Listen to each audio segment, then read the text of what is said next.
سؤال كويدنا وحوي سيدا واركتا خلافات كده حياة الشباب ودولة الشيخ شريف. بسم الله الرحمن الرحيم والصلاة والسلام على أشرف المرسلين سيدنا محمد عليه الصلاة والسلام. أما بعد خلاف كده حياة دولتكم الجاركة والشباب وخلاف الحل كريم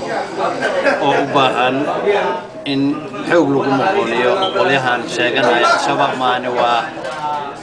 والخباب وياليرا وقولوا لك حكومة وربورة waxaan leenahay in sida ugu dhaqsiya badan la dowladda Sheekh Shariif inay ka kalin garayso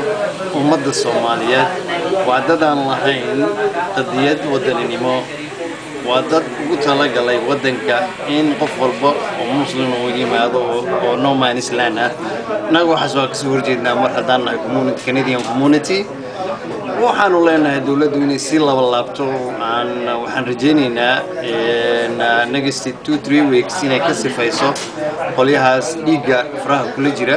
oo ummadda Soomaaliyeed banaystay dhiigooda iyo dhaqankooda iyo mansabkooda marka waxaan leenahay dawladda Sheekh Shariif inay wax ka qabato qolyaha shabaab haddii kale ay miiska soo fariistaan ay gacanta ka taagaan.